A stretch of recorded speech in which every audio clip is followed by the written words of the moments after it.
Puro Bila na lang na si lang. Sin kasama mo eh. Doon ka na lang, te. Tapos wag mo na isipin pamilya mo. Kasi puro nasa isip mo si Sin. Kasi magkasama Uy, kayo. kasi- Hindi mo man lang kami binigyan or dinalhan ng pasalubong. Letting the person in front us decide what we eat. Ayan, BFF fries lang yung in-order nila. Yun guys, BFF fries lang yung in-order. So isang fries lang na order. Hello. So hati-hati kami. Uy, critical mo lang, te. Uy, grabe ka lang. Uy, Ba't mo inubos? wala, inubos mo naman. Hindi ko inubos. Ano po in-order? Ano? Fries na naman. Kala ko pa naman, may kanin na.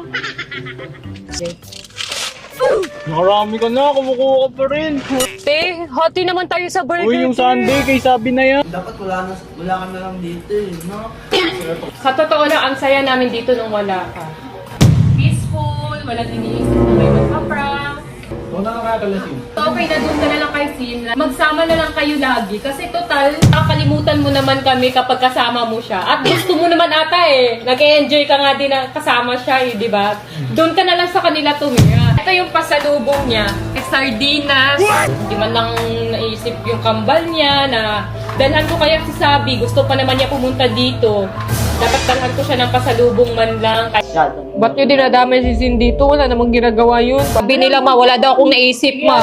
Di ko daw sila inisip. Tapos sabi pa nila, mas okay daw, wala na lang ako. Wag na lang daw sana ako umuwi. Ba't naman ganun magsalita, Sabina?